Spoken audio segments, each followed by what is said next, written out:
van a tener problemas durante la charla.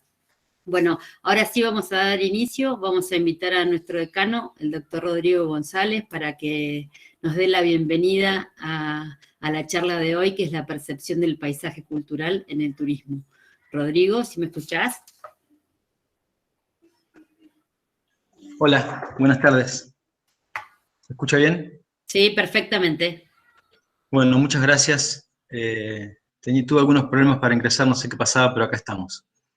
Bienvenidos a todos y todas y gracias de nuevo a Extensión y a Informática que siguen manteniendo, ahora que estamos ya cerrando el cuatrimestre, este ciclo de charlas y de capacitaciones online que nos ha permitido, yo creo que ya vamos por la 25ª, la 26ª conferencia, charla, panel, desde que a principios de abril empezamos con esa charla que dio Adrián Otero, han permitido sostener este espacio de vinculación de la Facultad de Turismo de Comahue, no solamente con la comunidad de nuestra facultad, aunque sí, porque ya con este ciclo hemos pensado que la comunidad de nuestra facultad está en todo el país, ¿no?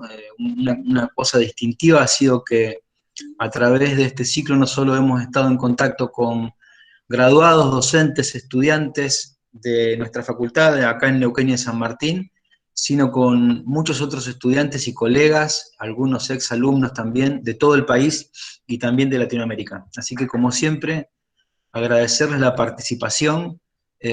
Siempre tenemos un número interesante de gente, muy interesante, de personas y de practicantes que nos acompañan, y muchos de esos son recurrentes, son fieles a este ciclo de charlas y de conferencias, así que como ese ha sido justamente el sentido de, de la facultad cuando pensamos este ciclo, les queremos agradecer el compromiso de seguir acompañándonos. Hoy vamos a tener un tema, yo creo que hoy iniciamos un nuevo derrotero adentro de este ciclo de charlas y conferencias, que un poco se une al inicio del ciclo. Y esto significa nuestros docentes investigadores contando preocupaciones y fundamentalmente recorridos teóricos y diálogos con el hacer.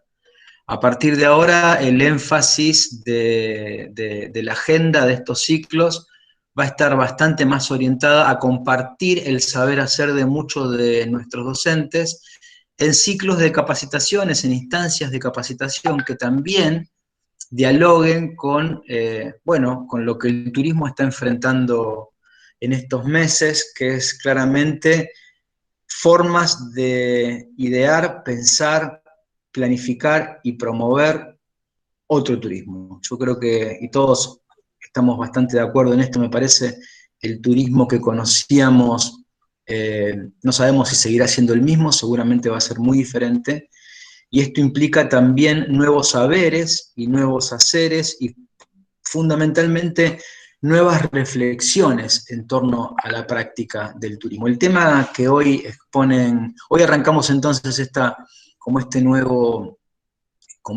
foco, que seguramente lo continuaremos cuando volvamos la semana que viene, empieza, digamos, la otra semana empieza nuestro receso invernal, lo continuaremos mucho durante el segundo semestre, y el tema que hoy nos exponen dos profesores del área de recursos culturales, Mónica Gelós y también Walter Gatica, perdón, estaba viendo algo de la computadora, y también Walter Gatica, tiene mucho que ver tanto con la trayectoria de ese equipo docente como con una mirada actualizada y en diálogo con el contexto. A mí particularmente me resulta muy, muy interesante, además de productivo, que el área de recursos culturales de nuestra facultad, un área tradicional de nuestra facultad, todos los que han sido estudiantes de nuestra facultad y pasaron por nuestras aulas recuerdan lo que han sido esas clases introductorias a la temática del patrimonio cultural, hoy proponga un diálogo temático, una reflexión profunda sobre un tema que se nos viene y que de todas maneras es una mirada renovada respecto de cómo pensar el turismo. Esta interacción entre las formas en que entre el paisaje, la percepción del paisaje, la puesta en valor entonces de nuevas experiencias vinculadas a lo patrimonial, y me parece que en el medio de todo eso esta palabra que está dando vueltas ahí, que son los imaginarios del nuevo turista para reinventar y para también descubrir nuevas atractividades en esto que llamamos el destino de cercanías. De verdad que para nosotros como facultad es una apuesta muy linda que el área de recursos culturales abra, digamos, su caja de trabajos y de intereses y de recorridos teóricos prácticos para acercarles este tema. La semana que viene me va a tocar a mí, recién estaba viendo la agenda, y me va a tocar a mí particularmente, esta vez como docente, poder presentarme en un curso que va a tratar sobre las nuevas formas de desarrollar innovación experiencial en destinos turísticos emergentes. Lo que quiero proponerles entonces, para que sigan prendidos a partir del juego que hoy abren Mónica Gelós y Walter Gatica, es poder acompañarnos en esta apuesta de repensar este nuevo turismo de cercanías con fuerte eje en destinos turísticos emergentes. Desde los saberes de nuestros docentes e investigadores iremos dando distintas muestras que también son formas de repensar nuestra actividad. Esto antes de la pandemia, de verdad, pasaba mucho al interior de los grupos de investigación, ¿no? Discusiones entre docentes, entre compañeros de investigación, formas de encarar nuevos proyectos, de escribir papers, de producir contribuciones a congresos. En el vaso lleno que nos permite ver este contexto difícil, particularmente para el turismo, me parece que traducir trayectorias de docentes e investigadores en nuevas formas de mirar también, en este caso, el territorio y el paisaje cultural, son claves para potenciar y reforzar la profesionalidad, que eso va a ser un aspecto bien crítico en el nuevo hacer y pensar del turismo. Así que yo, además de los agradecimientos de siempre, que es el área de informática y de extensión por todo el trabajo que le meten, en este caso también quiero agradecer particularmente a Mónica y a Walter en particular, y en general al área de recursos culturales, por tomar este guante y este desafío, ¿sí? Y espero que sea de interés y que, les repito, sea el inicio de una agenda compartida para repensar un nuevo turismo desde los haceres, saberes y transferencias que pueden hacer nuestros investigadores. Muchísimas gracias por estar ahí y los esperamos el martes y en las próximas charlas. Muchas gracias, Lucano. Walter y Mónica, si ya están para presentar. Les pedimos a todos los participantes, si son tan amables, que por favor verifiquen que estén todos los micrófonos cerrados y también desactiven las cámaras, porque de esa manera podemos tener mejor conexión durante la exposición de los docentes. Mónica y Walter, cuando quieran comenzar. Bueno, inicia Walter nuestra charla, así que le doy la palabra a él. ¿Se me escucha? ¿Se escucha Sí, bien, Gaby? Perfectamente. Bueno, perfecto. Bueno, buenas tardes a todas, a todos. Bueno, yo voy a iniciar esta charla de hoy, que preparamos mi compañera Mónica Gelós. Yo voy a hablar por ahí de dos ejes que nos atraviesan en este trabajo de investigación, que tienen que ver también con mi métier en mi campo disciplinar. Están referidos al paisaje como una construcción y en la percepción del mismo. Ahora voy a hacer la presentación del Power. Aguárdenme un minutito.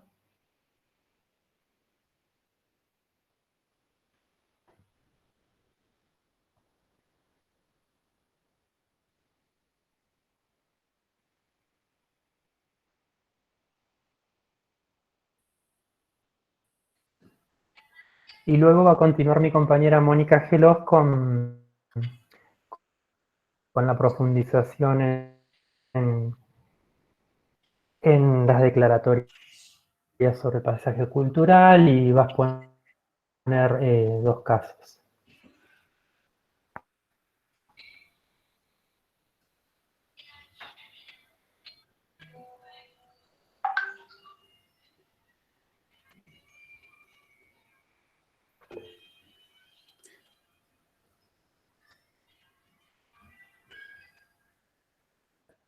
Todavía no Gabriela? todavía no, Walter, todavía no se presenta. Quizá está un poco lenta la banda. Puede estar lenta. Avísame cuando se vea en pantalla, por favor.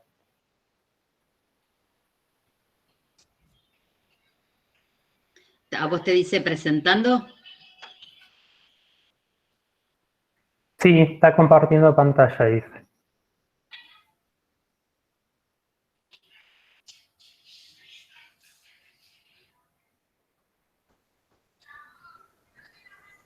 Walter, fíjate si puedes desactivar tu cámara.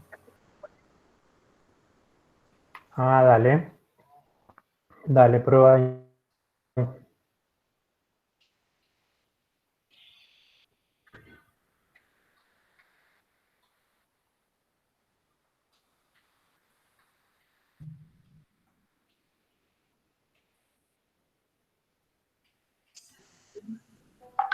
La otra es que, Moni, si tenés la Está presentación medio vos, la lento puedas todo. pasar vos, porque algo está pasando con el compartir archivos de Walter. Es como que a él le avisa, pero está mostrando todo el tiempo el registro de su cámara.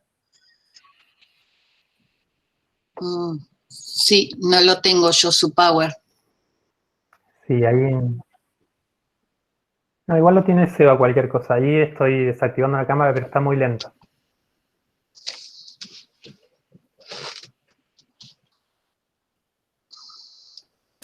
Ahí, ahora sí. Ahora sí compartió. Todavía no se ve, pero... A ver. Yo lo estoy viendo. Yo sí lo veo compartido. Sí, sí. Bueno, estoy intentando desactivar mi Dale nomás. cámara. Walter, ahí te la compartí yo a la presentación, Ahí me avísame y está ve pasando diciendo las que... diapos.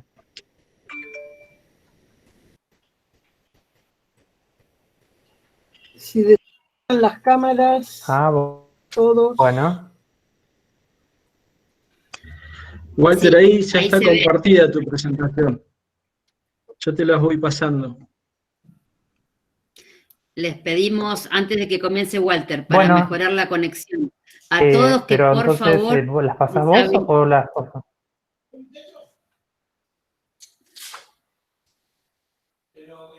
Yo te voy pasando las diapos.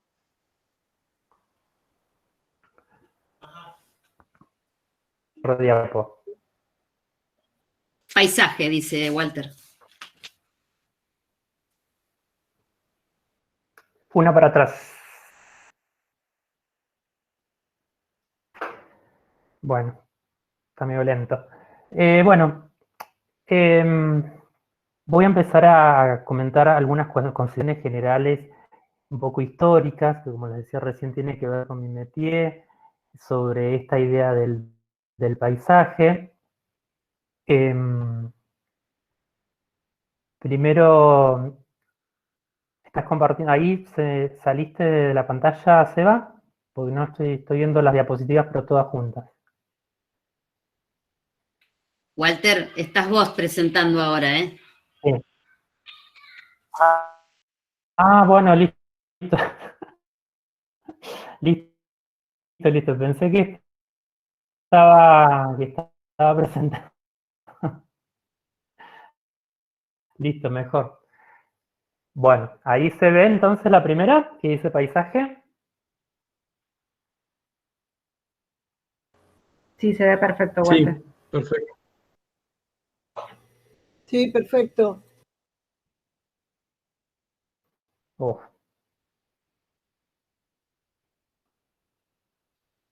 Bueno, voy a empezar con una caracterización general de esto que entendemos por paisaje, desde su dimensión más etimológica y histórica. Los significados o definiciones que le damos a esta palabra han variado a través del tiempo y de acuerdo a diferentes escuelas, por supuesto, de pensamiento. Las primeras menciones aparecen ya en las lenguas románicas, neolatinas, que derivan propiamente del latín, que hacen referencia al país o al pago, ¿sí? O a lo campestre, a la vida rural, en paiensis, y a partir de las cuales se originan toda una serie de términos derivadas de las lenguas romances que van configurando una idea de este pago, de este campo, ¿sí? Ya sea en francés, italiano, en portugués y en castellano, obviamente dicho, y que está en relación, o que todas hacen referencia a este sentido de vinculación entre un lugar o un territorio y una determinada comunidad o individuo que utiliza y transforma ese paisaje. En la Edad Media lo eran los caminos de peregrinación en torno a los cuales se iban configurando lugares de tránsito cuyo destino era habitualmente una iglesia o una ciudad donde se conservaban los tesoros de esas peregrinaciones y que conectaban un territorio con una identidad particular y en este caso ligada a un pensamiento metafísico como tiene que ver la cosmovisión cristiana, ¿sí? Ya posteriormente, para el siglo XVI, empieza a haber otra percepción de esta idea más tenida de lo religioso del paisaje, ¿no? Que tiene que ver con vistas más generales. Por ejemplo, en el siglo XVI, decía recién el artista Alberto Durero, se considera a sí mismo uno de los primeros paisajistas en relación a la representación de porciones de la superficie firme de la Tierra, a diferencia de las representaciones que se hacían del mar. Con este mismo sentido se va a usar la palabra en Inglaterra, landscape, hacia el 1632, para hacer alusión a vistas, panoramas, que podían captarse de una sola mirada desde un determinado punto de vista. Esta última acepción es la que va a originar en el corazón, se va a originar en el corazón del romanticismo y que va a alcanzar la madurez, esta concepción del punto de vista de este terreno, va a madurar sobre todo en el siglo XVIII y XIX, que involucró no solamente a la pintura, sino también a la literatura, que la literatura va a dar cuenta de esta idea del paisaje. Este enfoque va a destacar la habilidad de captar y de contemplar, dos aspectos importantes, ¿sí? Va a enfatizar la capacidad de observación de escenas y la aptitud para interpretar la naturaleza.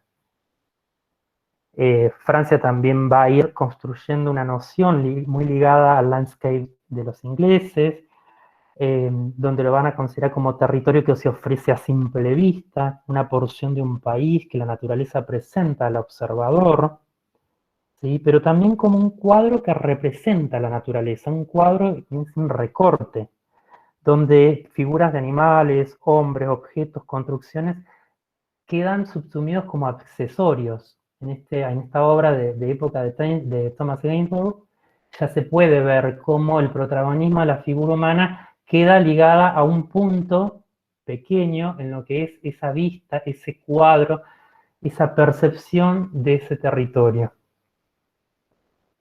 Bueno, todas estas definiciones que se van construyendo son consideradas de una noción desde este punto de vista estéticas. Y en todas ellas existe el predominio de una visión subjetiva que está vinculado a lo pictórico, porque es de donde se va surgiendo también. Y asimila el concepto de fisonomía, en la composición pictórica se busca darle cuerpo, corporeidad a esa vista, a esa percepción. Conlleva a pensar así en un paisaje que no existe hasta que una porción del espacio terrestre recibe la mirada humana que lo va a ordenar y lo convierte en tal. Es decir, entendemos el paisaje como ese recorte, ese encuadre que hacemos, esa mirada, ese punto de vista, que es desde donde se va configurando toda esta primera construcción. Bien, así vamos también determinando diferentes dimensiones de valoración en el tiempo al respecto de lo que entendemos por el paisaje, que van unidas, por supuesto, a los contextos culturales y espacios temporales específicos. Valores que, según, por ejemplo, David Lowenthal, en 1978, dice que no son innatos, ni mucho menos eternos. Por ejemplo, la dimensión de lo sublime que se emplea para caracterizar los paisajes entre los siglos XVIII y XIX inclinan el gusto por lo abrupto, por ejemplo, lo difícil, lo terrorífico y lo hostil, siendo protagonista de ellos la montaña y las zonas pantanosas. Hasta el siglo XVIII piensen que la montaña era un espacio como temido, lo mismo que los bosques. Habrán escuchado siempre historias y cuentos infantiles en relación a qué lugar ocupa el bosque en esos relatos. Bueno, la montaña hasta el siglo XIX es un espacio prohibido o poco seguro, pero se va a empezar a poner de moda en el siglo XIX como resultado de esta categoría de lo sublime propia del movimiento romántico, ¿sí? Que también se deleita con los paisajes emboscados, nublados, fúnebres, nocturnos, peligrosos en general, exóticos. Es justamente a fines del siglo XVIII donde comienzan a aparecer, por ejemplo, los libros sobre excursionismo, montañismo, como el de Ramón de Carbonnier, que en 1792 publica su primer libro de viajes a los Pirineos. Bueno, se va a ir pasando así entonces de una tradición secular del peregrinaje religioso, del que les mencionaba al principio, a uno cultural de mundo alpestre, relacionado a este encuentro con la montaña, con los paisajes volcánicos, que va a tener gusto, va a gustar por un clima mediterráneo también soleado, de riscos, la búsqueda de un mundo rural arcaico, como reacción a los ya preocupantes efectos del urbanismo industrial europeo que, producto de la revolución industrial en el siglo XIX, ya era un hecho. Al respecto, el investigador Eugenio Turri en 1979, por ejemplo, busca los orígenes del mito de la bella Italia. Es decir, puesto que la rica burguesía industrial de la época, de las ciudades, sobre todo del norte de Europa, considera Italia como la referencia histórico-artística y paisajística de primer nivel. Es así como vamos a tener los registros de que hace Giambattista Piranesi, que a través de sus grabados, sus tintas, recrea los paisajes de la Roma antigua, observándolos. Algunos los ficciona un poco, pero hace un registro bastante fiel, sobre todo de las ruinas como la que vemos acá del antiguo foro romano, que estaban presentes, muchas veces refuncionalizados todos esos espacios, como lo fue el mismo Panteón de Agripa, pero realiza con la técnica de grabado de agua fuerte estas impresionantes vistas panorámicas con un dominio del dibujo y de la percepción de esos espacios que, bueno, teatrales, muy sonográficos en algunos casos. Y bueno, también tenemos su correlato en América con investigadores como Alexander Humboldt, que acompañado de acuarelistas, dibujantes, él también dibujaba, recorre América, gran parte de América, y hace registros con una clara intención de observación y de catalogación de especies y de la geografía y del paisaje, pero nos deja una cantidad de relatos visuales de esas vistas. En este caso acá yo seleccioné una de tantas, pero acá hay un archivo donde sistematiza toda la información con un ojo casi de geólogo, él es naturalista, y bueno, y nos muestra todos esos lugares que antes del siglo XVIII eran considerados peligrosos e impenetrables, por lo menos para la mirada europea, ¿no? No así para otras culturas. Y que está muy ligado sobre todo también en el siglo XIX a los famosos mitos de evasión. La revolución industrial, una de las cosas que trae es la expansión imperialista, y esto pone en contacto a muchos de estos científicos, investigadores, artistas, con toda una nueva dimensión del paisaje, con nuevas tierras, que los lleva a querer registrar todos esos nuevos lugares. Cuando surge la fotografía, muchas de las técnicas de representación y de captación de esas vistas, bueno, pasan a ser mediadas por este otro dispositivo. Que bueno, que en este caso que vemos, por ejemplo, vemos algunos registros muy antiguos de las tolderías tehuelches en terrenos patagónicos. Para 1969, Jacques Asimov ya declara que las interacciones entre el aspecto natural y el espacio social conforman una nueva ciencia, con un enfoque integral, donde se dejan de lado las matizaciones que cada una de las especificidades de las distintas disciplinas le daba al paisaje. Así a fines de los años 70, 60 y principios de los 70 sobre todo, en el campo de la geografía, aparece un nuevo concepto, el de paisaje integrado, que trata de se trata de un paisaje humanizado, donde el elemento antrópico humano ha actuado y ha modificado a los otros elementos propios, y configura así distintos tipos de paisaje, como el paisaje agrario, el industrial, el urbano, ¿sí? Ya lo empiezan a pensar ya no desde una dimensión solamente o científica o cultural, sino integral. Sin dejar de considerar que también debe hablarse de un paisaje natural, es decir, cuando este no es modificado por la mano del hombre. Pero bueno, ya la mirada puesta y el recorte visual perceptivo hecho sobre implica también una construcción de paisaje, aun cuando no haya sido tocado del todo. En la actualidad existe una preocupación por el estudio y la caracterización del paisaje integrado, donde se identifican unidades espaciales complejas que hacen que sea un objeto de estudio exclusivo. Así, por ejemplo, desde la dimensión cultural del paisaje se identifican diferentes tipologías, que podríamos decir, por ejemplo, que el paisaje recurso, que se considera como un objeto de consumo, por ejemplo, del turismo, de conservación para los parques nacionales, de gestión en las ciudades, donde se busca una apreciación más objetiva que motiva una gestión y una conservación planificada. El paisaje como memoria, es decir, un espacio donde se materializa la historia del hombre, la evolución de los elementos que lo constituyen, un paisaje considerado como un archivo de técnicas, prácticas, sistemas sociales, políticos, culturales y tradicionales pretéritos, donde se presentan las suficientes evidencias o testimonios que permiten transportar la memoria a otro tiempo y a otras sociedades. Son los denominados patrimonios históricos y culturales. El paisaje como imagen, abordado en este aspecto desde la dimensión estética, ¿sí? Porque no desaparece, por más que haya tenido por ahí orígenes desde ese lugar, corresponde a la representación que el observador hace del territorio, consideración que tiene una fuerte impronta sensorial, donde no existen variables a priori por definición, es decir, el observador ve el paisaje según sus propios valores personales y culturales, donde se ponen en juego los lazos afectivos, estimaciones que se proyectan sobre el espacio. Después vamos a hablar un poquito de esta proyección a nivel de la percepción. Y el paisaje como un indicador que permite abordar la dimensión más interpretativa a nivel del fenosistema, como es lo ecológico, institucional o incluso tensional, conflictivo, si hay una situación de conflicto evidente sobre ese espacio, ese paisaje, que así lo denota. Hablemos un poquito entonces de la percepción en relación a estas construcciones en torno al paisaje.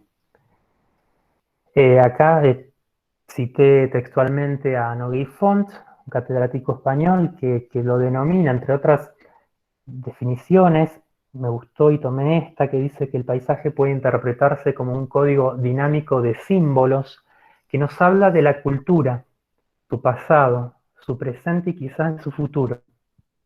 La legibilidad semiótica del paisaje, esto es, el grado de descodificación de los símbolos, puede ser más o menos compleja, pero en cualquier caso está ligada a la cultura que los produce.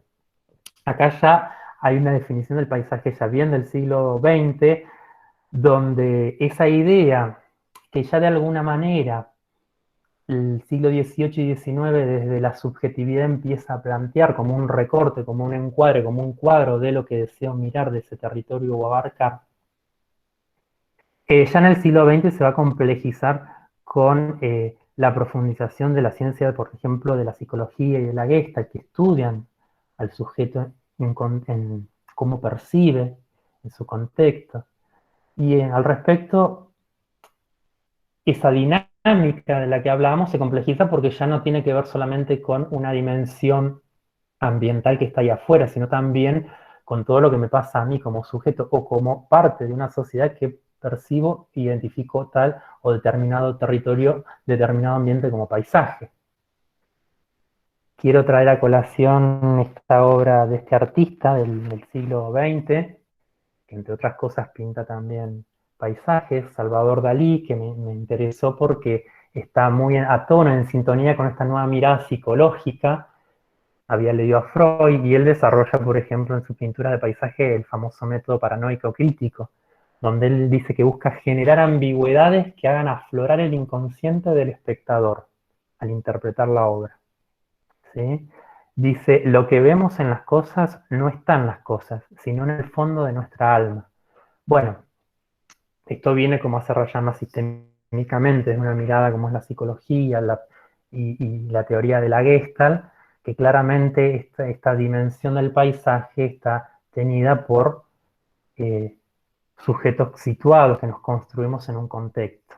Bueno, la obra se llama Cisnes que se reflejan como elefantes, apelando un poco a este juego que él hace tensional de lo que se ve, de lo que podemos proyectar y de que hay más cosas más allá de lo aparente. Bien. El ser humano percibe ambientes y representa paisajes, es decir, que hay una dimensión, decíamos, objetiva de la realidad geográfica que corresponde al ambiente, decíamos recién, pero una representativa o dimensional sensible y simbólica, que es la que un poco ilustrábamos con la obra de Dalí. La percepción es un proceso complejo en el cual entran en juego al menos tres fases estrechamente interrelacionadas, pero diferenciales. Por un lado, estamos frente a un recorte y hay algo de eso que nos convoca, nos lleva a contemplarlo. Eso que nos lleva a contemplarlo está ligado a diferentes elementos de esa percepción, que en cada uno difiere, porque la percepción es selectiva. Y nos lleva a conectarnos con distintas experiencias, como por ejemplo la experiencia sensorial, donde captamos colores, formas, ¿sí? Pero no solamente en su dimensión visual, hay todo un nivel de percepción sensorial, de la experiencia sensorial del paisaje, que muchas veces, bueno, esto es súper interesante porque la hegemonía de lo visual por encima de los otros sentidos es muy de la edad moderna, ¿no? Cuando el pensamiento empirista se basa en la observación para conectarse con esa realidad, pero antiguamente también la dimensión sensorial de lo sonoro, de lo olfativo, eran fundamentales y bueno, esta experiencia sensorial en el paisaje también tiene que recuperar esa dimensión global que no solamente tiene que ver con lo visual, y es interesantísimo, bueno, esto tiene que ver con volver a campo y conectarse con el aura de los lugares, más allá de conectarnos en este momento con imágenes. La experiencia cognitiva, porque también uno aprende, entiende cosas frente a un paisaje, conjunto de procesos a través de los cuales se estructura esa información que percibimos a través de los sentidos. Y la selectiva, ¿sí? Que son nuestras actitudes frente a ese paisaje, cómo reaccionamos, qué nos interesa, qué valoramos, las preferencias en relación con lo que aprendemos y que tenemos como estructura previa, porque no vamos al paisaje de cero. De hecho, ya habla que estamos percibiendo, transitando un paisaje implica toda esa dimensión constructiva que vimos antes. Es decir, que percibir el paisaje es ante todo un acto individual con singularidades que implican tanto cuestiones biológicas, pero también psicológicas, recuerdos, experiencias, nuestros lazos sentimentales y afectivos con tal o cual paisaje tiñen sin duda nuestra percepción del mismo y a veces volvemos al mismo lugar y la experiencia y lo que percibimos es totalmente diferente y debe ser así seguramente porque en el medio pasan situaciones que van modificando nuestra percepción. No vamos siempre con el mismo bagaje a ese lugar o la primera vez, ¿sí? No vamos en blanco, vamos cargados de toda esa otra dimensión interna que hace que nuestra atención se focalice más en algunas cuestiones que en otras, que yo perciba algunas cuestiones y no otras, y con quien esté en ese lugar pueda percibirlas. Bueno, tiene que ver con esta complejidad que implica la percepción. ¿Sí? Pero esta percepción que está tenida de subjetividad, de cuestiones psicológicas, de individualismo, también deviene de un contexto, habíamos dicho, porque también están las representaciones sociales, culturales a nivel colectivo, ¿sí? Que de alguna manera, que están determinados por los grupos humanos en sus entornos, que van configurando factores que se denominan filtros perceptivos, que tienen un papel decisivo en la formación de las imágenes del medio real, puesto que influyen en cómo evaluamos y qué evaluación y valoración tenemos de esos lugares, y por supuesto del posterior comportamiento y decisiones o intervenciones que hagamos sobre esos ambientes. La percepción del paisaje está fuertemente influenciada por la cultura, que crea los propios arquetipos paisajísticos, sus símbolos, sus peculiaridades, interpretaciones ante el paisaje, y que a veces se convierten en estereotipos, ¿sí? Que son creados, difundidos por medios de comunicación, ¿sí? Televisión, cine, ¿sí? Bueno, el impacto de esto puede llegar incluso a reemplazar la propia observación personal y uno terminándose de adaptar a esa observación al estereotipo que uno a veces consume o que se crea en el imaginario a raíz de la información que circula, ¿no? Respecto de ese lugar, de ese espacio. Bueno, acá tenemos las famosas postales, ¿sí? Que son una mirada, las antiguas postales, hoy ya circula todo por otros dispositivos. Hoy es a uno un poco un recreador de todas estas vistas porque va con sus dispositivos por las zonas y ya inmediatamente las está compartiendo y haciendo el recorte a veces de lo que le interesa, donde nos incluimos con la selfie, ¿no? Molina Campos, con sus famosos almanaques, recreó todo un imaginario en torno al paisaje del gaucho, de la Pampa, por ejemplo. Interesantísimo también es ver la publicidad y las promociones de décadas pasadas en las revistas, cómo se pintaba, cómo se vendía esos espacios. Bueno, todos un poco ejemplos de estos filtros perceptivos, bien digo, arquetípicos. Bueno, y para ir cerrando esta primera parte, quisiera leerles este relato, esta memoria de Munster, que hace en sus viajes por el terreno patagónico, en uno de sus registros elegí dice: a una hora avanzada acampamos en un valle o cañada, al parecer sin salida y emparedado entre abruptas escarpas, en medio de la cual corría un torrente espumoso, dentro de un canal de rocas. Por todo el día siguiente continuamos atravesando un erial peñascoso, fuertemente cortado por profundos barrancos con escarpas a pique, cuyos frentes mostraban en muchas partes capas de ocre rojo y amarillos visibles a gran distancia.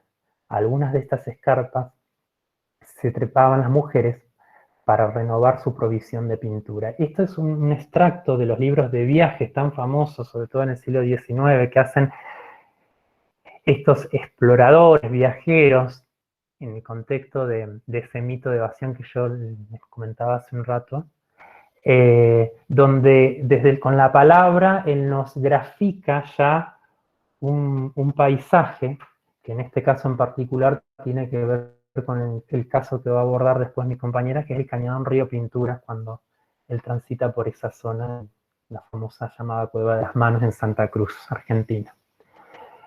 Bueno, hasta acá mi parte. Después vamos a abrir el espacio a preguntas, consultas, dudas si tienen, pero ahora le dejo el espacio a Mónica Gelos que va a continuar.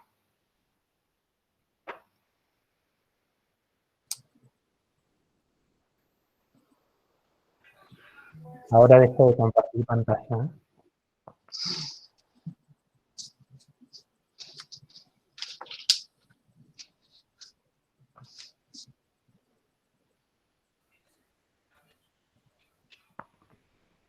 Puede que tarde un ratito, así como tardó en conectar, quizás tarde un ratito en dejar de compartir.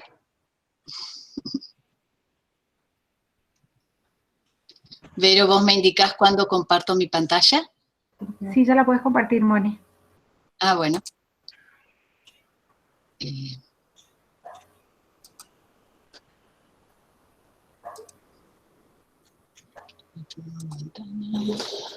Mientras Mónica comparte, permiso Mónica, vamos a contarle a Sí. todos que pueden ir en el chat escribiendo las preguntas o tomando apunte de las preguntas que quieren hacer, así al finalizar la exposición de Mónica, hacemos el espacio de pregunta para los dos.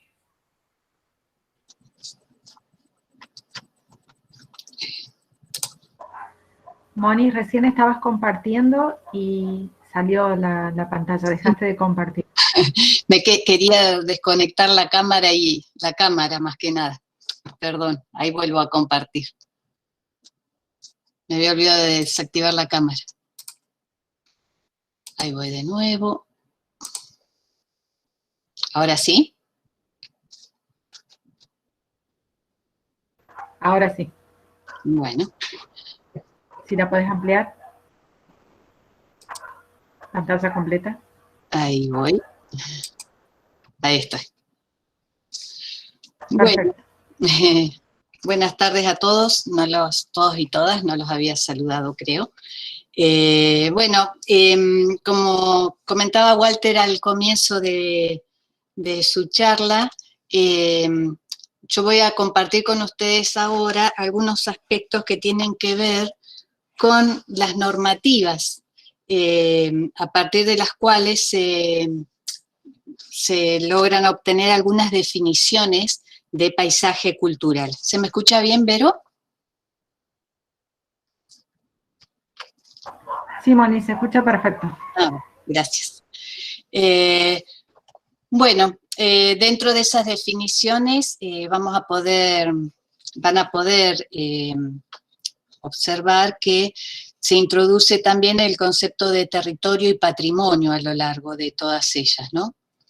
Entonces, un poco en base a lo que venía comentando Walter, si consideramos que el paisaje es una unidad integral que aglutina diversos aspectos, tanto naturales como culturales, y de ellos es el resultado de diversas prácticas de una sociedad en un espacio territorial que tiene en sí mismo una historia, cabe entonces mencionar algunas de las declaratorias internacionales que nos permiten tener una idea de cómo se fue gestando el concepto de paisaje cultural desde las normativas.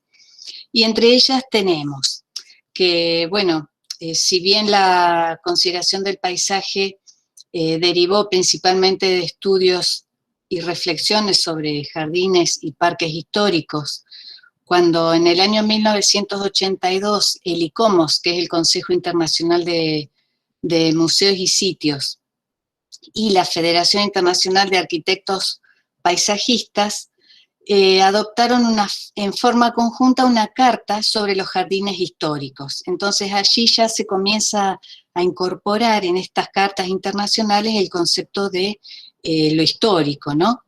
Y esto fue sobre la base de la Convención de UNESCO sobre protección del patrimonio mundial, cultural y natural que se había realizado en París en 1972, y en la edición de 1992 en las directrices prácticas por parte del Comité de Patrimonio Mundial de UNESCO, que se incluye esta categoría de paisaje cultural definiéndolo como una obra conjunta entre el ser humano y la naturaleza.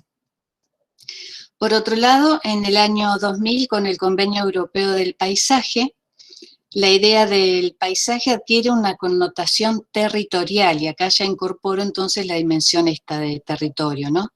Es decir, que cada paisaje es la expresión de un territorio.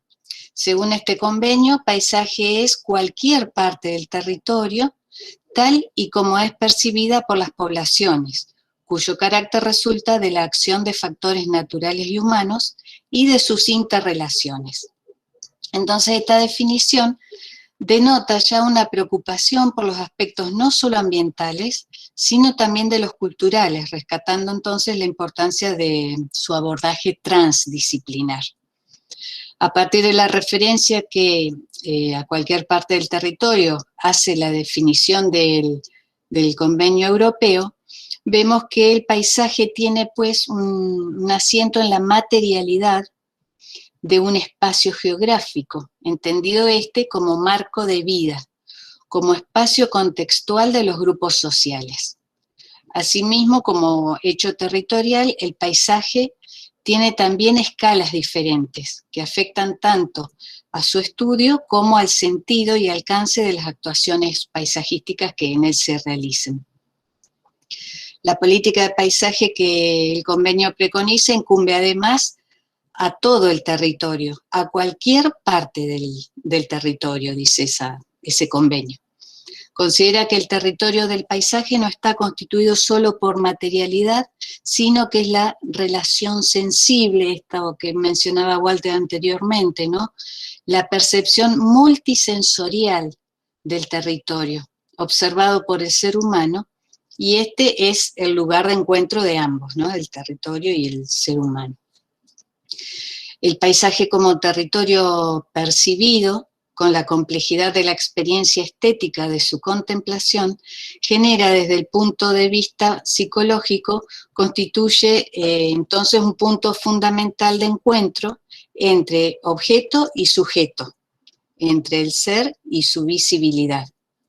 Si bien la definición propuesta por el convenio hace hincapié en lo visual, hace también referencia a su aspecto tangible, como es el resultado de las interrelaciones entre los factores naturales y humanos, donde la percepción remite a la relación sensible de la población con el territorio.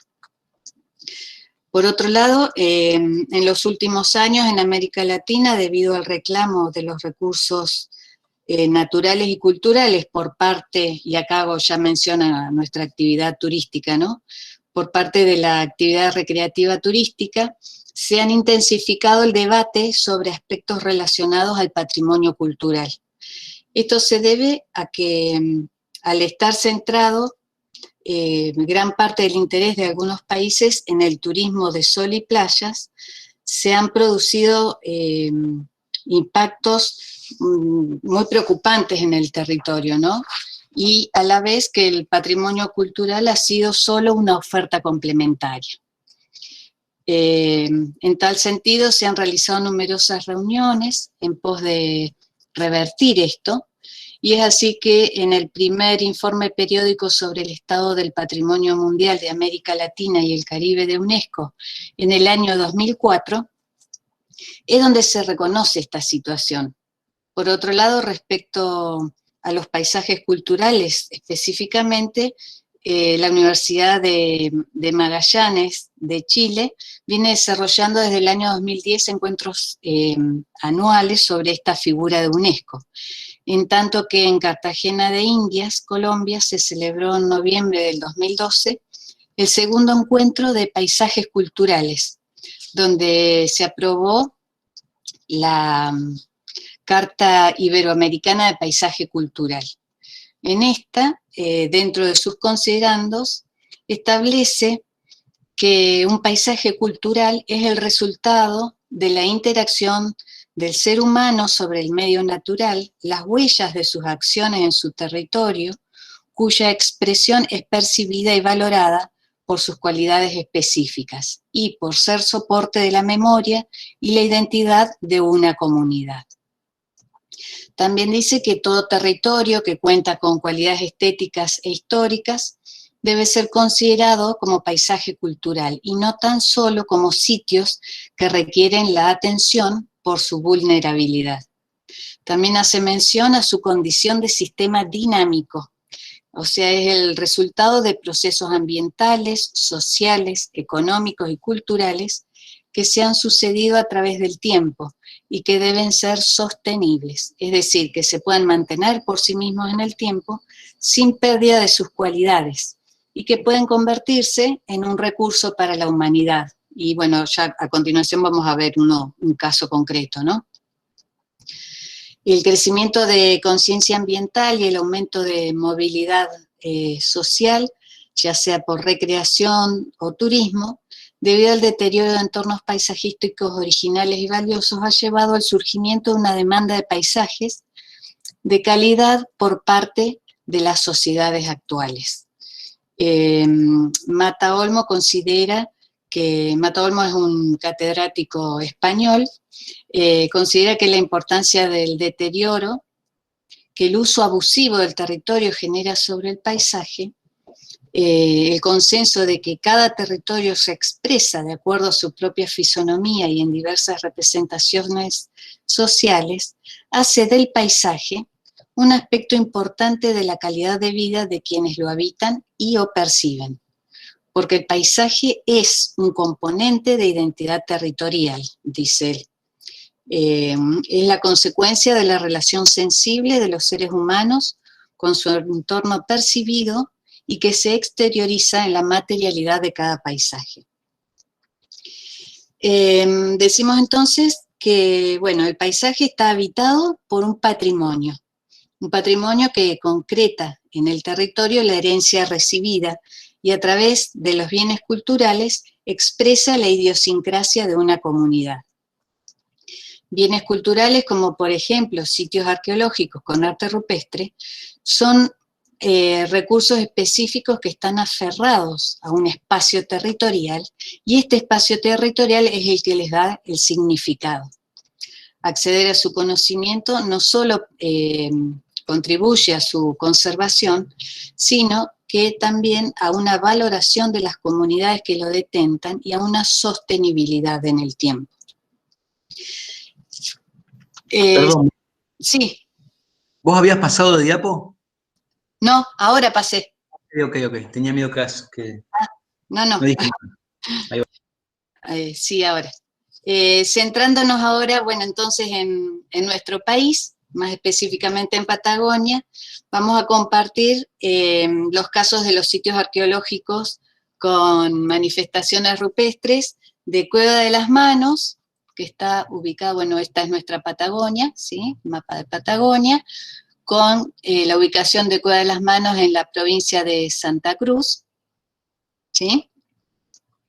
Y otro sitio en la provincia de Neuquén, en el norte de la provincia de Neuquén, denominado Colomichico. Sabido es el desmembramiento con nuestro pasado que trajo la conquista y la colonización, ¿no? Por lo que, bueno, estos tipos de manifestaciones constituyen importantes exponentes de nuestro pasado prehispánico. Estamos en estos casos, en estos dos casos, frente a sitios de características muy diferentes en términos de manifestaciones rupestres. Mientras el primero, Cueva de las Manos, está conformado por aleros, paredones y una cueva, y está compuesto de motivos representativos, ya vamos a ver a qué nos referimos con ello, en su amplia mayoría naturalistas, a partir de pictografías, es decir, pinturas, que están ubicadas a 88 metros sobre el nivel del mar. El segundo, Colomichico, acá en el norte de la provincia de Neuquén, es un sitio compuesto por más de 800 bloques dispersos al aire libre en una superficie de más de 50 hectáreas, cuyos motivos son, el 90% son abstractos y realizados con la técnica de petroglifos o grabados. Y este sitio está ubicado a 1980 metros sobre el nivel del mar. Y según el arqueólogo Juan Schobinger, es el sitio de bloques grabados al aire libre más grande de Latinoamérica. Si bien ambos sitios permiten su visita, ya vamos a ver que las modalidades de las mismas es diferente y también tiene que ver justamente con su ubicación geográfica. Vamos a ver específicamente ahora el sitio Colomichico. Acá podemos ver esta imagen, está tomada desde un mirador que está entre las localidades de Las Ovejas y Barbarco. Para poder acceder al sitio se debe llegar hasta la localidad de Barbarco, en el norte de Neuquén, y esta panorámica me permite ubicarlos en el espacio para que vean que acá, donde estoy mostrando con la flechita del mouse, ahí es el sitio Colomichico, y ahí los voy a llevar en un momento. Bueno, estamos acá frente al centro de servicios, que está ubicado exactamente al lado de la escuela Colomichicó, que es el último lugar al que se accede en vehículo. Este es un centro de servicios que pretende recibir al visitante, que allí salga su visita a realizar su visita acompañado de un guía. Bueno, esto es un poco algo de la folletería que se le entrega al visitante, que le permite tener una idea del tipo de recorrido que va a realizar, el tiempo, la distancia, la duración. Todo el recorrido lleva un tiempo de 7 horas, en tanto que la caminata inicial es de 3 horas, 1 hora de recorrido en el sitio propiamente dicho y 3 horas en el momento o en el sendero de regreso. Otro material que también se cuenta en el sitio y que lo utilizan los guías son estas cartillas interpretativas con las que el guía va interpretando diferentes aspectos de todo el paisaje que se va visualizando a lo largo del recorrido. Bueno, acá ya iniciamos el recorrido.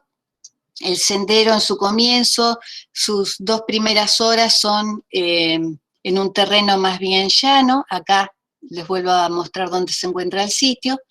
Y el sendero es de estas características. Es un sendero que está está delimitado por el tránsito solamente. No hay ningún otro elemento que lo delimite.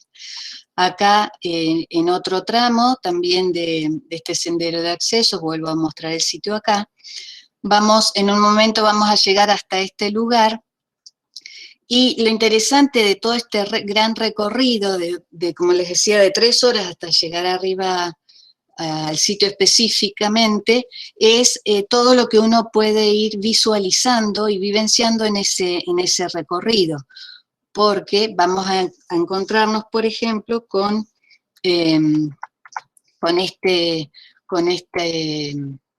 lugar donde habita uno de los crianceros, que son muy típicos en esta zona de la provincia, con sus crianzas de chivos, principalmente de chivos. Este es otro sector bueno, acá vemos un poco los chivos, ¿no?, de este criancero. Este es otro sector del trayecto, ya estamos más cerca del sitio, y acá podemos ver, yo les decía que el sitio abarca una superficie de más de 50 hectáreas. Lo que se hizo fue delimitar el sitio con este alambrado para evitar el acceso de los animales, que eran uno de los factores de deterioro del sitio, ¿sí? Entonces esta tranquera, que no está con candado ni nada, es lo que permite el acceso a todo el sector. Como digo, siempre hay que ir acompañado de un guía.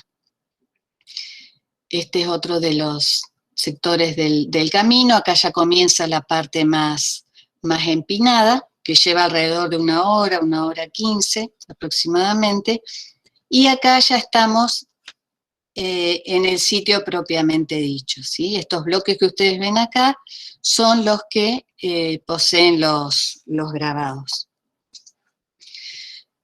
Bueno, ya estamos en la parte de mayor concentración de bloques del sitio, y estas son las panorámicas que desde allí se tienen. Es un paisaje abierto, ¿sí?, con una amplitud visual muy interesante, y acá en estas 3 imágenes yo traté de presentarles una vista de unos 180 grados aproximadamente desde allí. Y acá lo que ustedes ven es el volcán Domullo. En tanto que estas elevaciones que se encuentran bien enfrente del sitio, según estudios geológicos, corresponden a antiguos volcanes apagados.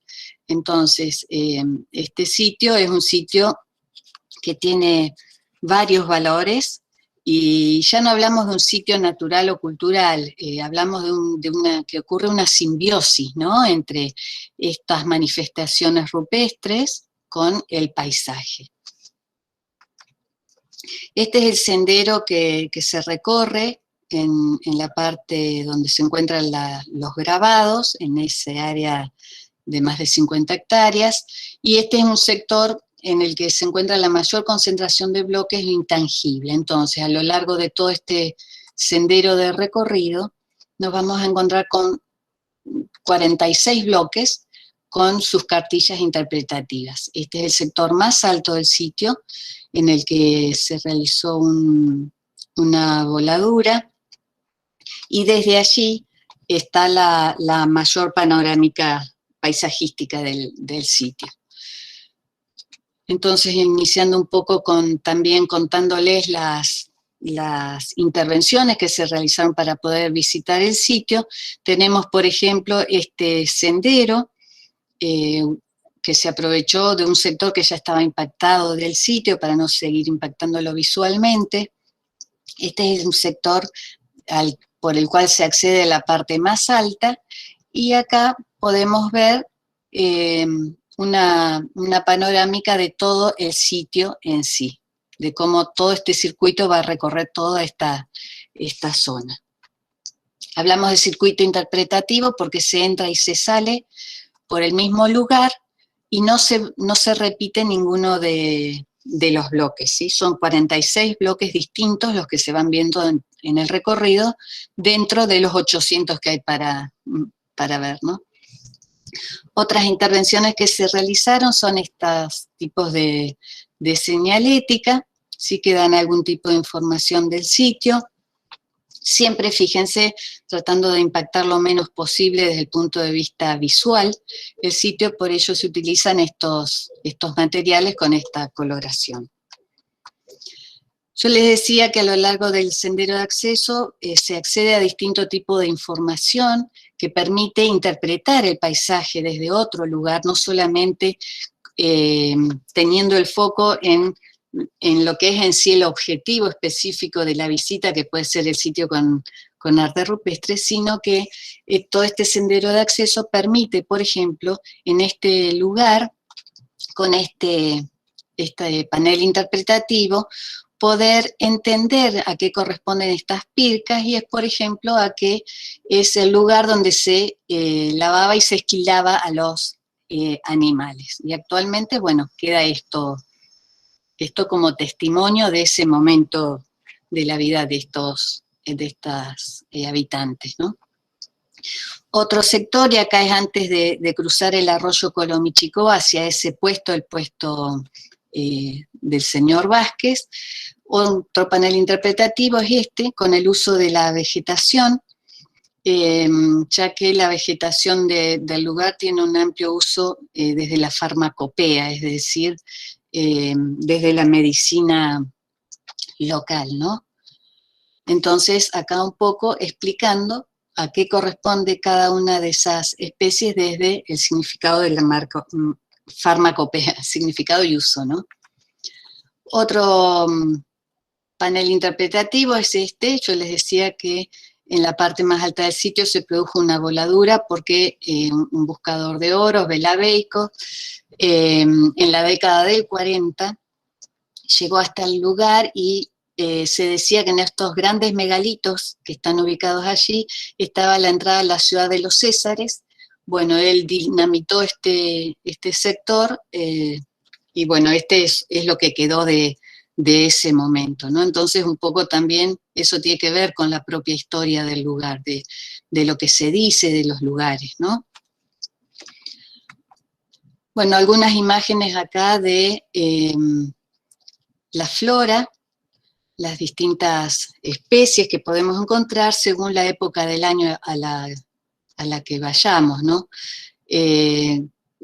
Como es un sitio que hemos estudiado desde hace varios años, de los proyectos de investigación, hemos tenido la suerte de acceder en distintas épocas del año, entonces de allí que podemos observar también toda esta variedad de la flora, ¿no? Bueno, un poco para mostrarles los bloques con estos grabados. Yo les decía anteriormente que es un sitio netamente, o 90% de sus motivos corresponden a motivos abstractos. ¿Qué queremos decir con esto? Que son motivos que no los podemos asociar con nada conocido por nosotros, como puede ser una hoja, un hombre, un determinado animal, cosa que sí vamos a poder ver en Cueva de las Manos. Entonces, esto es también una característica muy propia de este sitio y todos los sitios que rodean a ¿no? Este motivo que ven acá es el bloque 46 y es el que se tomó como logotipo de toda la folletería y señalética que se haga del sitio. Este es el primer bloque, que sería el bloque número 1, que es el primero que se ve en el sendero, de ese sendero de recorrido, y algunos otros también de ese sendero, como ven acá, puse esta imagen específica de este bloque, pero también coloqué esta otra para ver un poco los cercanos que están algunos bloques unos de otros y la gran cantidad de grabados que podemos observar en ellos, como también, por ejemplo, los agentes de deterioro, ¿no? Esto es directamente vandalismo humano muy presente, lamentablemente, en el sitio también.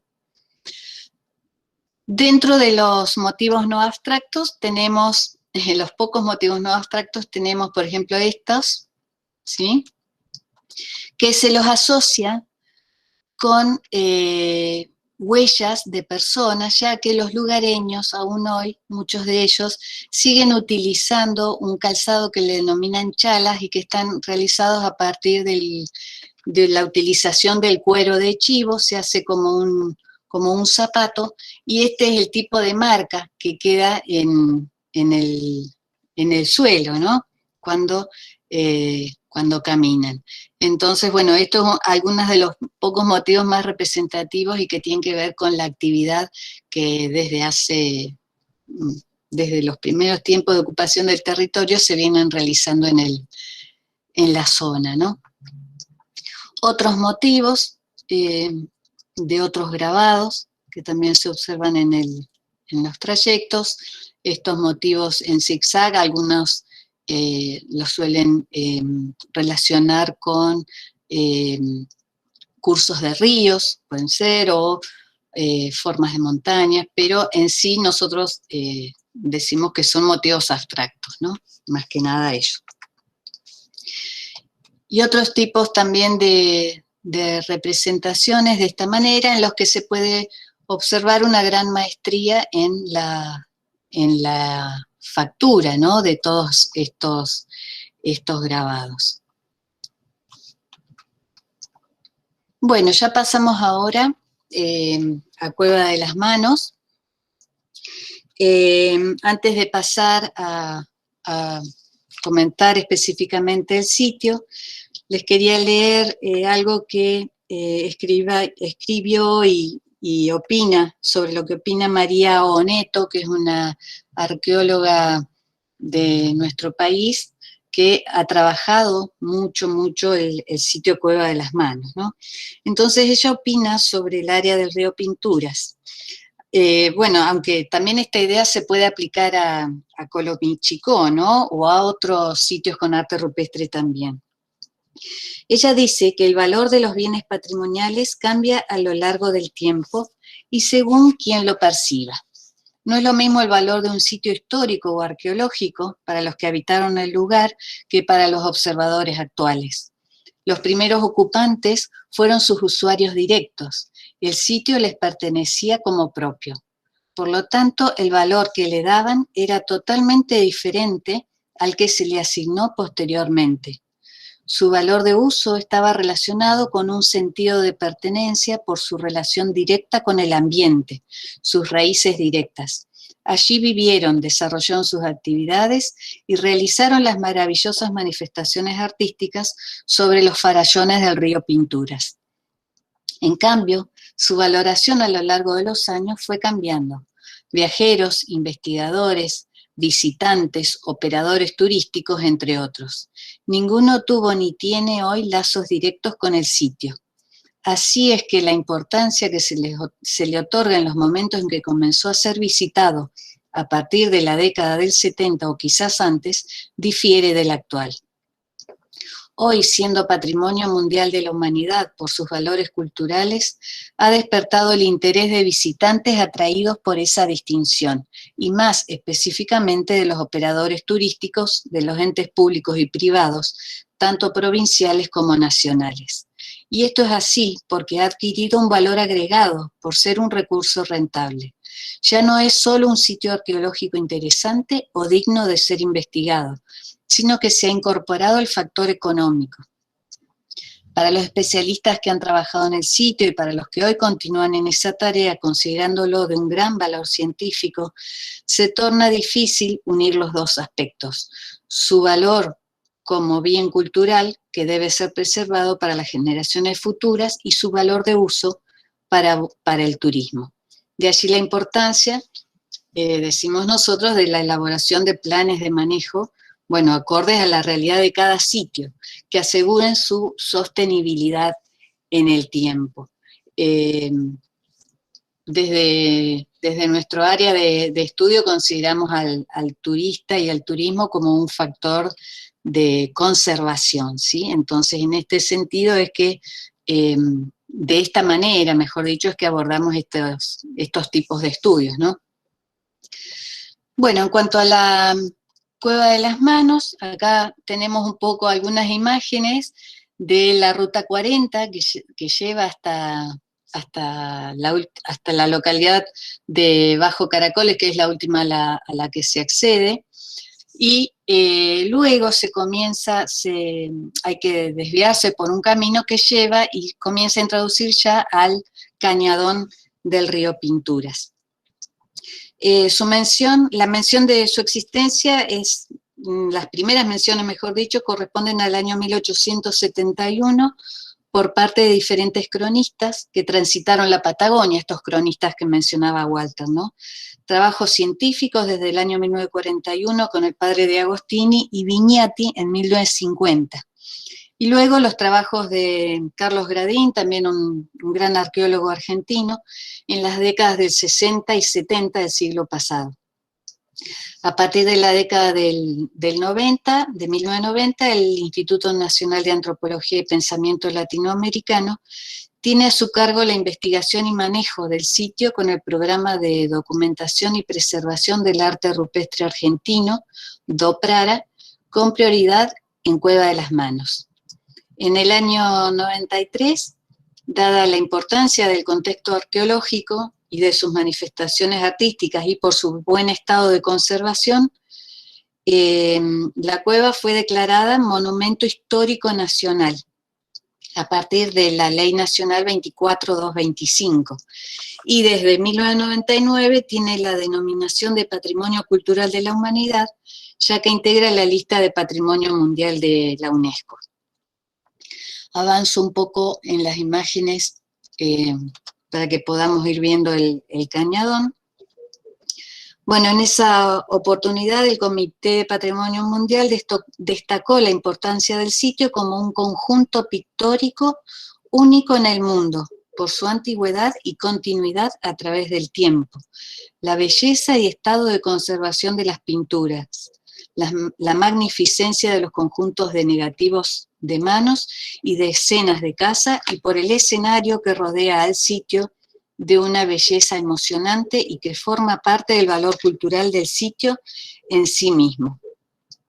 Y desde el 2006 su administración se encuentra bajo la órbita de un comité de sitio. En este sentido, bueno, vemos que es un organismo nacional junto con la provincia quienes están llevando adelante las tareas en el sitio, en tanto que en Colomichico, en el norte de nuestra provincia, quien lleva adelante los estudios es la provincia, a través del Ministerio de las Culturas, en forma conjunta con el Ministerio de Turismo y con la Facultad de Turismo, ¿no?, de la Universidad del Comahue. Bueno, entonces volviendo al cañadón del río Pinturas, todo el paisaje con su ambiente natural y todos sus yacimientos arqueológicos encierra una historia de ocupación de entre 9.000 y 10.000 años. Y bueno, y es en el sitio específicamente donde se puede vivenciar la estrecha relación, ¿no?, de los antiguos pobladores con la naturaleza. Acá vemos en esta imagen inferior derecha el centro de interpretación, que es el último lugar al que se accede en vehículo, y desde allí se comienza la caminata hacia el sitio.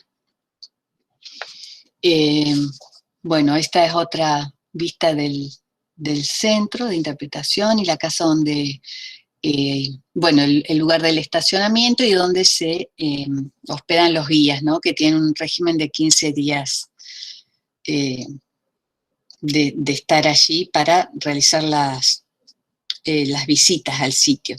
Esta es una imagen sacada desde el estacionamiento, un poco para ver también la magnitud de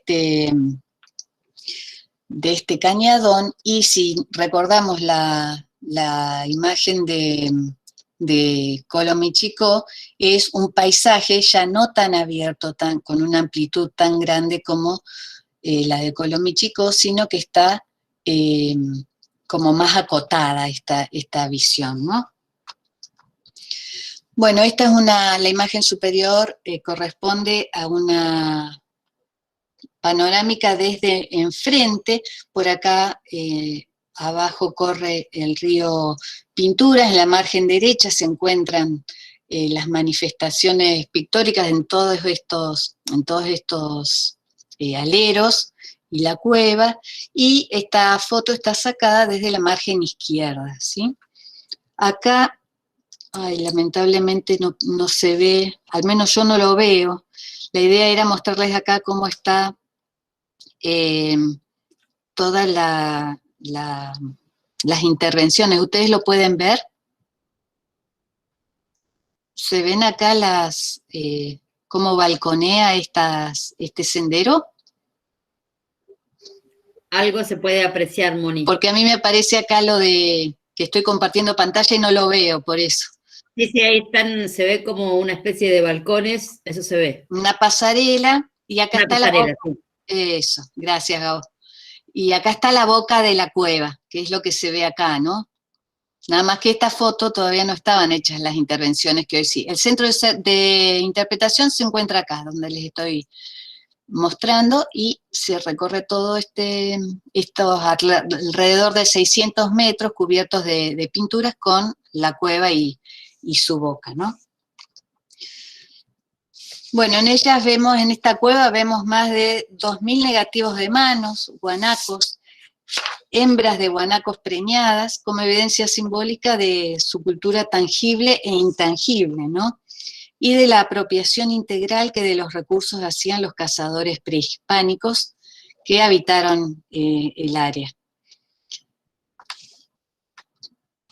Ay, no puedo pasar.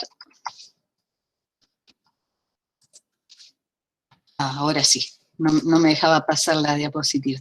Bueno, acá detalles de estas pasarelas, estas intervenciones que se han realizado en el sitio. Es interesante destacar también que Cueva de las Manos ha obtenido algunos subsidios internacionales también, ¿no? Justamente colabora a esto la situación de que es patrimonio de la humanidad.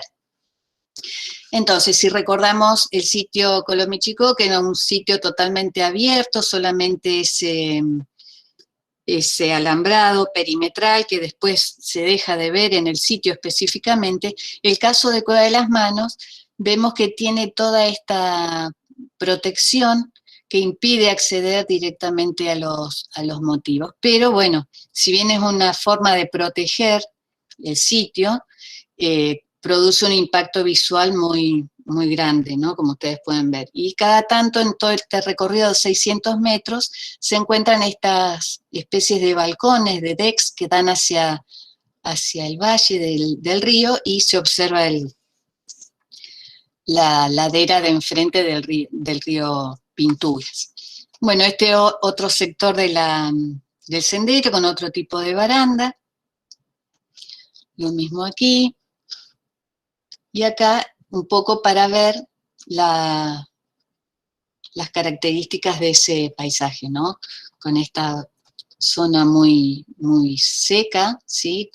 Contrastando con esta base del río Pinturas, donde prolifera toda esta vegetación y que le da esa tonalidad verde que levanta un poco los tonos del resto del paisaje.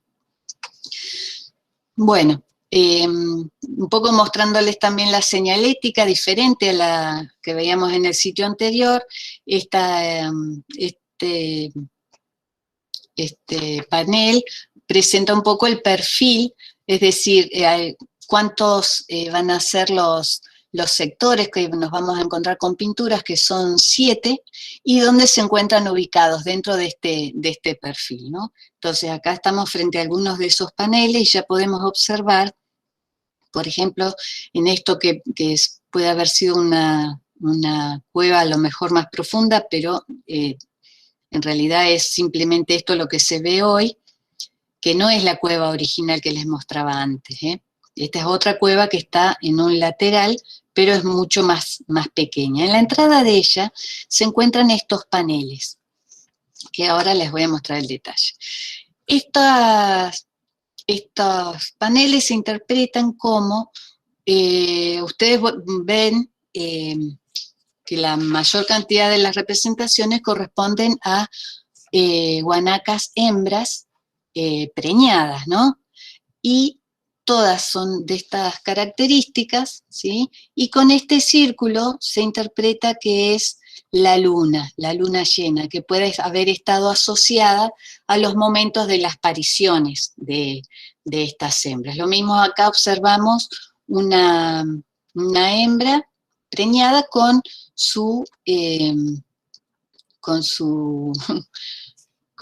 bebé adentro, diríamos, ¿no? Entonces, en algunos casos de Europa que se suele encontrar este tipo de representaciones, se le denomina técnica de rayos X, porque se puede observar el feto adentro. Y haciendo alusión, o mención, mejor dicho, a algunas de las hipótesis de interpretación del arte prehistórico, podríamos decir, según una de ellas, que se denomina como el arte como, digamos, como que motiva la fecundidad, que en algunos casos estas cavidades se las asocian con las cavidades de la mujer por donde nacen los bebés, ¿sí? Entonces, el estar esta representación de guanacas preñadas en la entrada de esta cueva se puede asociar con esa hipótesis de parición, ¿no? Eso un poco les quería comentar en relación a estas 6 hipótesis que existen a nivel internacional de interpretación. Por otro lado tenemos este tipo también de manifestaciones, el Cueva de las Manos, justamente dije que hay más de 2000 manos representadas, pero también encontramos este tipo de representaciones como son las patas de choique, como dice acá este cartel interpretativo, ¿sí? Para este caso, en el caso de las manos humanas, se coloca la mano y se coloca el pigmento, ¿no? Y para el caso de los choiques también se coloca propiamente la pata del animal. Acá tenemos imágenes de la margen izquierda del río Pinturas, y justamente en este paredón bien enfrente de este sector, ¿sí?, se encuentra esta representación y corresponde este es el sector donde se dice que en la época de caza arrinconaban o acorralaban a los guanacos en este sector para que se cayeran en esta grieta, para de esta manera cazarlos, ¿sí? Entonces, justamente aquí enfrente se aprovechó esta hendidura de la roca, ¿sí?, de la roca de la montaña, y se realizó este tipo de representaciones, un poco como contando la historia de lo que ocurre enfrente. Eso es muy, muy interesante, ¿no? Entonces acá vemos un poco bien reflejada esa relación del hombre prehistórico con el paisaje, ¿sí? Y cómo lo utilizó para representar todo esto, ¿no? Todas estas prácticas realizadas por ellos. Acá tenemos también, bueno, algunas imágenes también para que vean la gran cantidad de manos representadas, diferentes colores, rojos, negros, ocres, amarillos, algunos verdes, como vemos acá. Y por último, esta imagen que, si ustedes prestan atención, les voy a ayudar con el mouse, pueden observar que tenemos al menos 3 escenas representadas acá, todas superpuestas una sobre la otra. Tenemos esta roja, ¿sí? Esta amarilla, ¿sí? Con estos hombrecitos, y esta otra en negro, también rodeada esta presa con estos cazadores.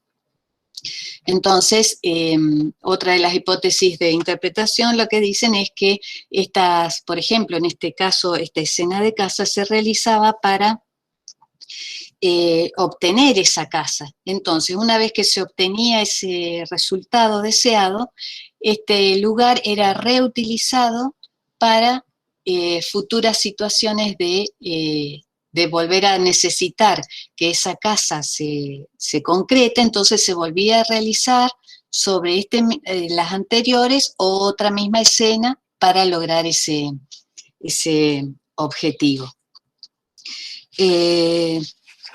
Bueno, creo que no me queda más nada por comentarles. Pasamos ahora entonces, le cedo la palabra a Walter. Dejo de compartir mi pantalla.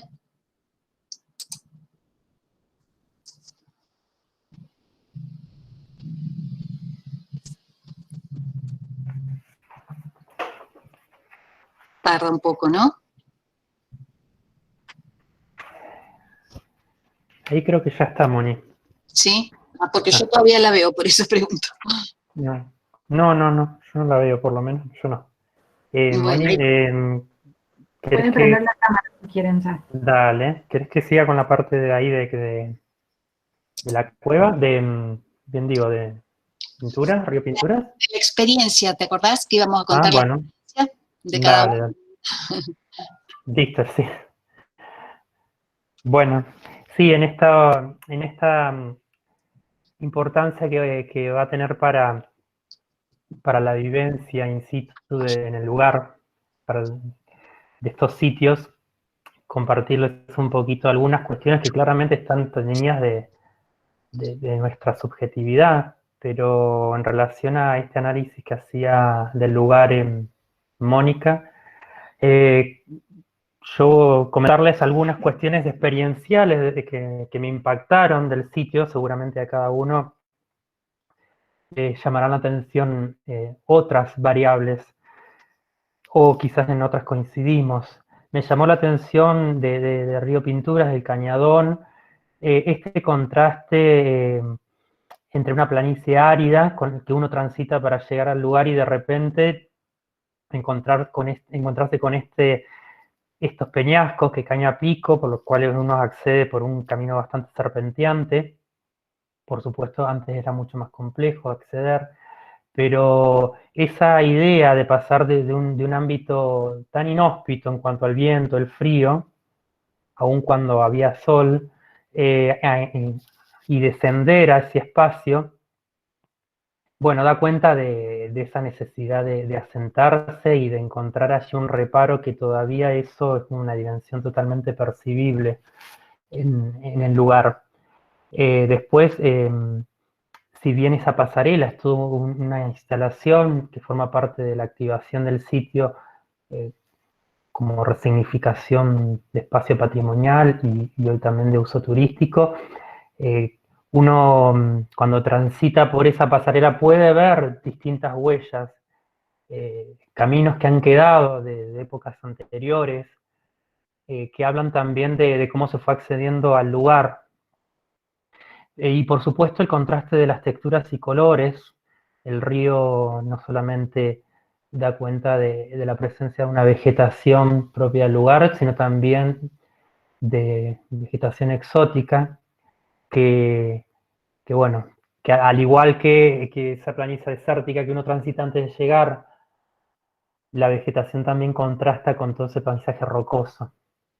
Y bueno, la disposición de las pasarelas que están muy bien pensadas para poder tener estas vistas panorámicas del cañadón, de las distintas laderas. Bueno, ahí Mónica les mostraba el contraste entre esa interpretación que hicieron estos habitantes de ese lugar respecto de ese paisaje que lo utilizaban como medio de subsistencia, que era donde se desbarrancaban varios de las manadas de guanacos para poder subsistir, y cómo hicieron su recreación enfrente, ¿sí?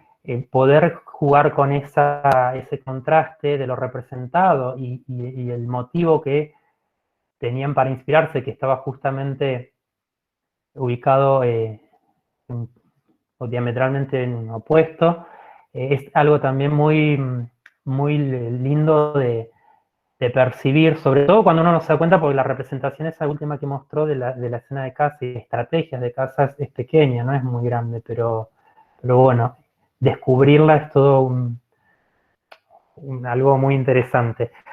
Y por último, si bien el sendero no llega, no abarca todos los paredones, tiene un límite. El último de los balcones, que permite una panorámica ya hacia la parte donde el cañadón va como finalizando, ver también las canteras, los estratos de la tierra, con sus coloraciones que tienen sus correlatos en todas esas imágenes que Mónica recién les mostraba.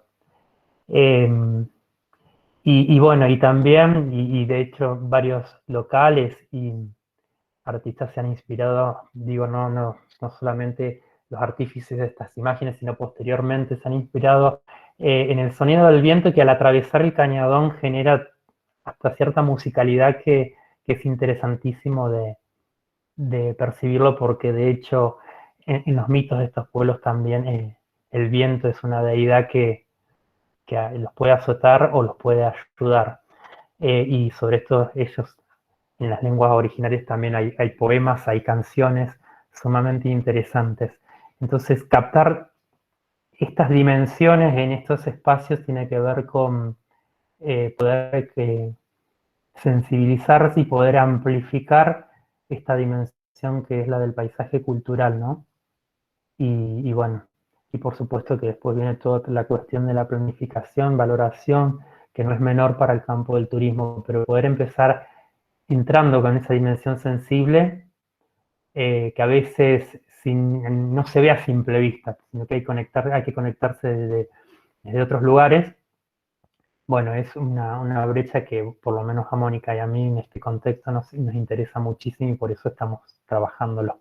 Compartir eso un poco a nivel experiencial del sitio, y bueno, ahora Mónica les va a compartir sobre Colomichico, que bueno, ella ha trabajado arduamente en ese lugar y bueno, ya lleva muchos años recorriéndolo, visitándolo. Bueno, gracias, Walter. Sí, más que nada a mí me interesaba transmitirles el hecho de que yo por más de 15 años estuve trabajando el sitio desde la fotografía. Fotografías de los bloques, fotografías del paisaje, y cuando logré llegar al sitio, realmente tomé dimensión de lo que era. Entonces, lo que me interesa transmitir es que por ahí uno puede estar motivado a ir a un determinado sitio, a un determinado destino, a partir de una imagen. Pero esa imagen siempre va a ser el recorte de quién hizo esa imagen, ¿sí? Entonces, rescato en todo esto que hemos compartido con ustedes, con Walter, el hecho de la importancia de lograr vivenciarlos estos sitios para poner en juego todas las emociones, no solamente lo visual, como por ahí decía Walter también, sino todas las sensaciones, porque esas imágenes que yo les mostraba de las diferentes especies que hemos logrado ver en floración a lo largo de diferentes momentos del año, también esas plantas, esas especies tienen aromas diferentes. Entonces también eso va generando diferentes sensaciones sumado a cómo uno está en ese momento de esa visita, ¿no? Así que bueno, los invito que visiten al menos estos dos sitios, máxima teniendo en cuenta que con esta pandemia que nos está tocando transitar, va a ser muy difícil poder realizar viajes muy extensos o a otros países, por ejemplo. Entonces los invito a que recorran nuestra Patagonia principalmente y todo nuestro país, que hay muchas manifestaciones de este tipo muy interesantes. Y una recomendación, si quieren investigar un poquito más sobre Cueva de las Manos, pueden buscar en internet un manual que se llama En tus manos, Cueva de las Manos, que lo hizo el Instituto Nacional de Antropología y es con una información muy interesante desde el punto de vista antropológico, arqueológico. Así que a quienes les interese profundizar en el tema Cueva de las Manos, allí pueden acceder a esa información. Y ahora le dejo a Walter la palabra para que cierre con una reflexión. Y Bueno, gracias, Moni. Sí, para ir cerrando esta conversación, esta charla, comentar algunas reflexiones que nos brinda acá la Carta de Turismo Sostenible de Lanzarote de 1995, pero que es revisada en el 2015, donde se destaca que la producción espacial turística no depende solo de la cantidad y calidad de los elementos ambientales de atracción, sino especialmente de la capacidad de gestionarlos y de los operadores turísticos que allí están, los locales. El turismo se desarrolla sobre una parte del ambiente, el cual remite siempre a una cuestión del paisaje, es decir, de imagen como una construcción individual, pero también social colectiva. La dimensión del turismo, ampliada a los problemas de ordenación de territorio, justifica analizar y valorar la percepción y la representación del ambiente. Dar valor al paisaje como recurso turístico contribuye a crearlo y gestionarlo eficientemente. El paisaje es uno de los principales atractivos en el desarrollo del turismo. La calidad del entorno visual puede justificar la afluencia hacia un entorno determinado. Un lugar bien conservado se logrará como un bien de interés para la comunidad local y sus visitantes. Ojalá que pronto podamos volver a conectarnos con la dimensión aurática, experiencial, perceptiva y vivencial de los paisajes, aunque sea lo local en un principio.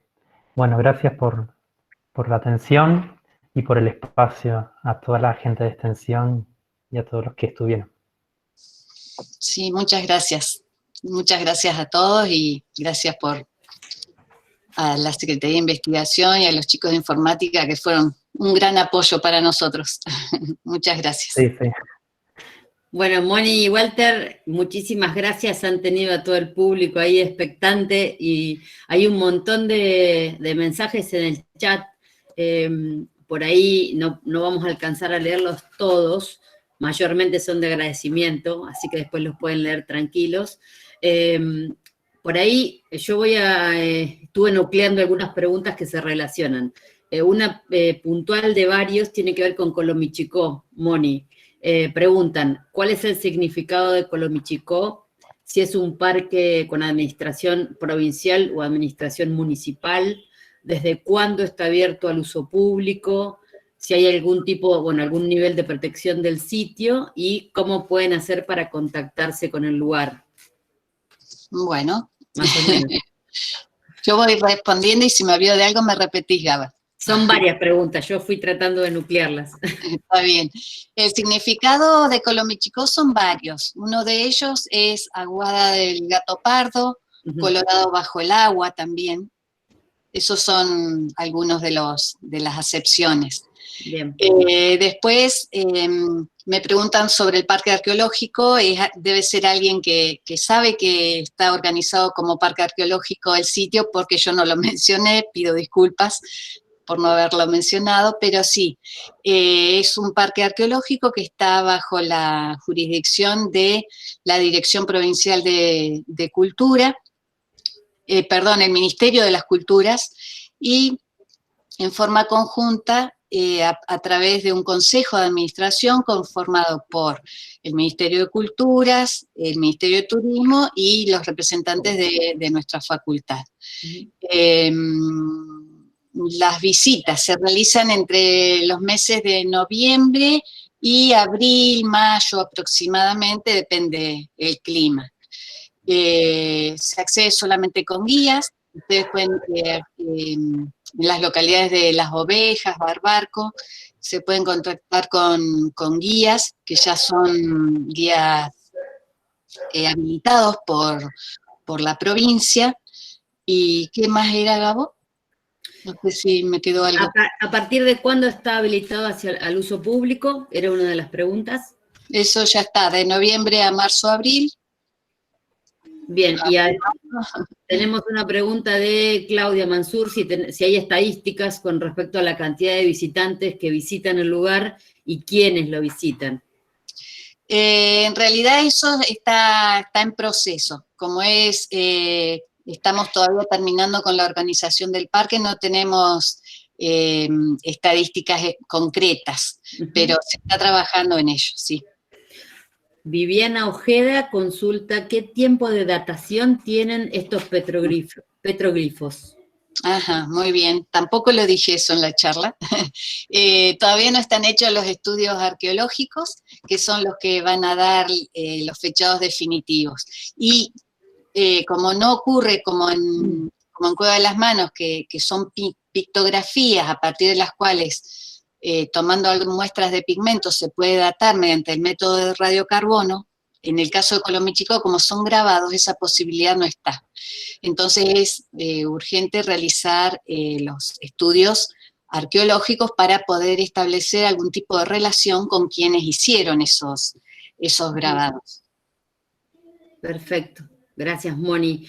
Acá Elvio Salas dice, aquí en Humahuaca, perdón, se me fue. Aquí en Humahuaca hay un sitio con arte rupestre similar, se llama Cerro Negro. Me gustaría contactarme con alguien que estudie el sitio. Ahí, Elvio, directamente te puedes comunicar con los docentes del área de culturales, Walter o Mónica, si quieren inscribir los mails en el chat, para que a Elvio le quede el dato directamente.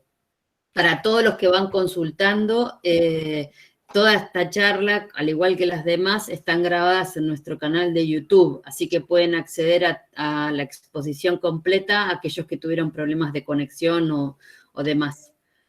Ahí tenemos a María Teresa Soto. Bueno, Teresa es de Huencanco. Ahí está indicando que para visitar Colomichicó, llamar a la Comisión de Barbarco, 02948-421-329, y ahí le dan los números de los guías de sitio. Muchas gracias, Marité. Bellísimo lugar, Cueva de las Manos para visitarlo siempre. Por las dudas, si alguien quiere hacer alguna pregunta más puntual, puede habilitar el micrófono y hacerla. Yo tengo acá a Laura Rieta que dice, está la página de Cueva de las Manos, bueno, eso era un comentario que se hacían entre ellos, perdón. Se ingresa con, Marité decía que se ingresa solamente al parque con guías de sitio habilitados, y no cualquier guía, sino los guías de ese sitio, que son los guías del parque, exactamente. Exactamente.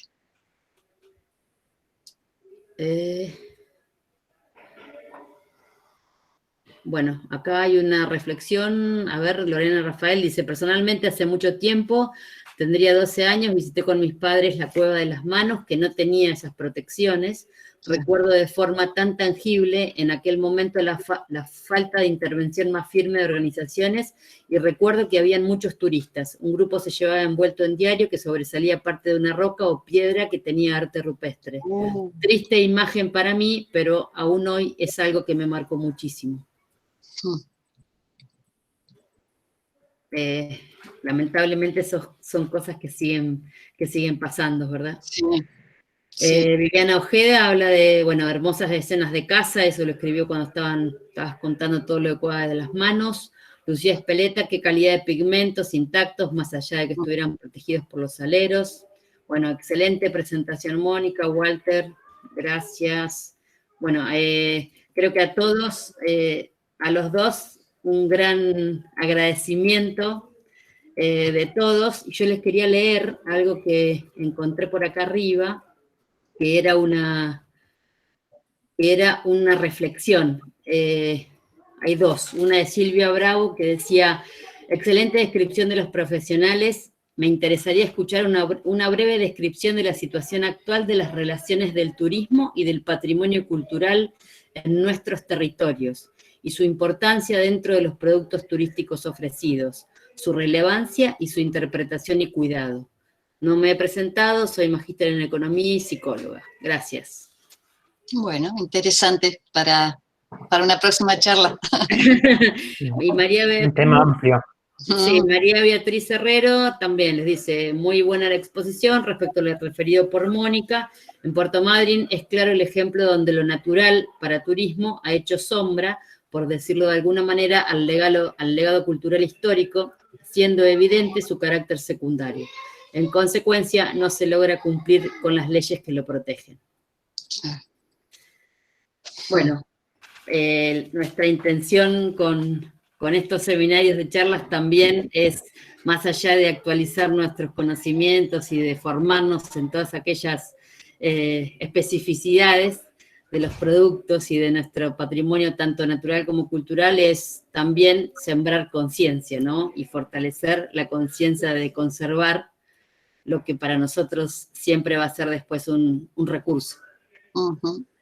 Así que, Sí, bueno, para todos, Walter, ¿querés decir algo? No, en relación a esto que decías también, que esta construcción, esta conciencia a veces es más sólida cuando se construye desde la experiencia, porque es la experiencia en esos lugares donde le permite a uno generar pertenencia, ¿no? Más allá de que sepamos qué es lo que corresponde, tener una vivencia más íntima con esa dimensión patrimonial es lo que sensibiliza a las personas, y me parece que eso puede ser un elemento que muy sólido a la hora de pensar en internalizar y generar pertenencia que redunda después en esto, ¿no? En esta conciencia por nuestro patrimonio. Sin dudas es así. Así que, Mónica y Walter, muchísimas gracias por acompañarnos en este ciclo de charlas. Gracias. Ha sido muy interesante tenerlos presentes, que sea la primera de muchas otras que seguramente les vamos a pedir. Y a todos que tengan muy buenas tardes, y por cualquier duda, por favor, se comunican con Mónica, con Walter o con nuestra Secretaría de Extensión. Simplemente pueden seguirnos en nuestro canal de YouTube para poder acceder a la charla de hoy y a todas las demás, y poder también ver cuáles son las que tenemos previstas para la próxima semana y ya después del receso. Muchísimas gracias a todos por estar y nos vemos pronto. Gracias. Muchas gracias. Gracias a todos y a todas.